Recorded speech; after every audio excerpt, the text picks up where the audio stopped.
You know what's holding most fluent professionals back? It's not grammar, it's not vocabulary, but it's the fear of saying something wrong. If you have ever stayed quiet in a meeting, stumbled through a sentence, or replayed the same mistake in your mind over and over and over again, no worries, this video's for you.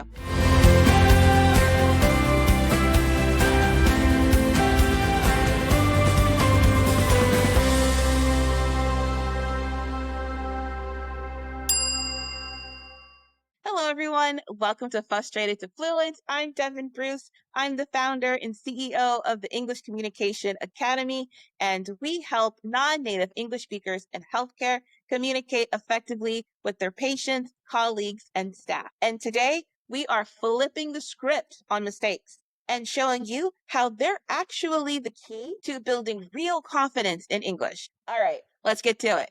First things first, I want to clear something up. Mistakes aren't the problem. Shame is. I'll say it again. Mistakes, they aren't the problem. Shame is. And I say that because you've been taught to avoid mistakes, especially in healthcare. Mistakes are a matter of life or death. You've been taught to avoid mistakes at all costs. And that making one means that you're not good enough, you're not qualified enough, you're not smart enough, or you're just not ready. And in healthcare, when the stakes are really high, that fear gets even louder. But when you don't speak up, that is what's keeping you stuck. The shame around messing up is what holds fluent professionals back far more than the mistake itself.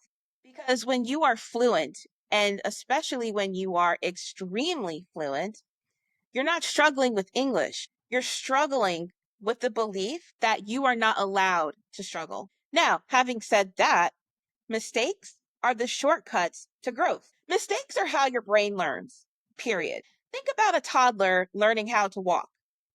Do we shame them when they fall? No, we cheer them on. We'd say, keep going. You can do it. You can do it. And they fall thousands of times.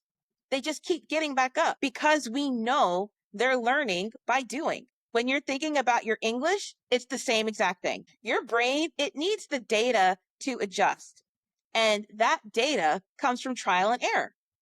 It comes from experience. It comes from trying and missing the mark and trying again and missing the mark and trying again. I use this same analogy when I'm in Arabic class. I'm not fluent yet, but I'm getting there. And I can't even begin to tell you how many mistakes I make in class.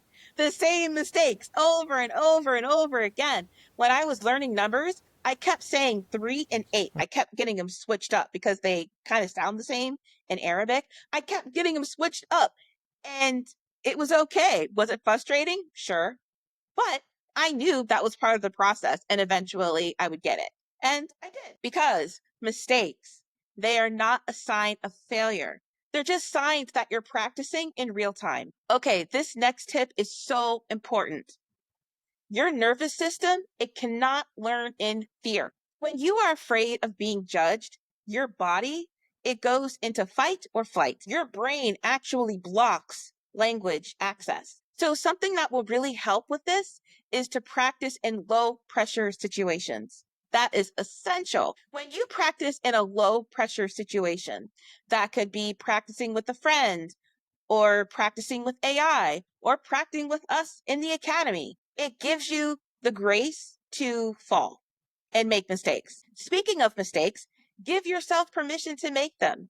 It's okay to be messy. It's okay to make the same mistake over and over again. It's okay because you're not in a high pressure situation like in a meeting or in the ER room. When you're in a low pressure situation and you just give yourself the permission to make all kinds of mistakes, it helps you let go of the need to be perfect. And this is important because your fluency, it grows much faster when your nervous system feels safe.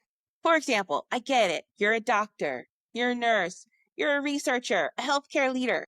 You're used to precision. You're used to accuracy and control. But staying silent because you're afraid to make a mistake, that's hiding your brilliance. Most colleagues, even patients, they don't care about your grammar. They care if you can communicate clearly, confidently, and kindly. For example, my kid's pediatrician, I don't know where he is from, but he's not from America, and he has an accent. As the mother of his patients, I could care less that he does not speak perfect English.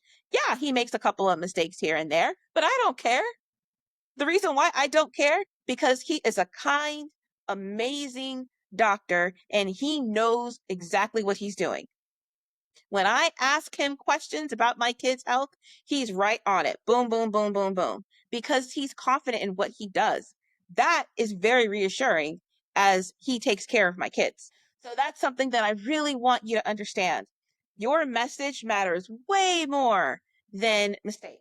Now, I want to talk about the confidence loop. I actually wrote an article on LinkedIn about this. Confidence doesn't come before mistakes, it comes because of them. For example, every time you speak up, especially when it's awkward and uncomfortable, you're training that confidence muscle. Every time you recover from a moment of uncertainty, you're showing your brain, oh, we're safe, we're good, we're still standing, we're okay. Because the loop is you make a mistake, you learn, and then you grow. And that's the loop. Mistake, learn, grow. Mistake, learn, grow. If you speak English daily, which I know a lot of you listening do, you're going to make hundreds more mistakes this year. And guess what? That is awesome. That is fantastic because that's fluency in action. You learn from your mistakes, and that is 1,000% okay. And finally, I really want you to understand this. Mistakes, they are not a reflection of your intelligence. Now, I know that might be hard to believe, especially if you are a non-native English speaker in a native English speaking country and people assume that you are less than because of your accent or they don't think that you're smart enough. I understand that. I have heard some of the stories from that. But some of the smartest people in the entire world speak with an accent, and that's okay because it's not a reflection of your intelligence.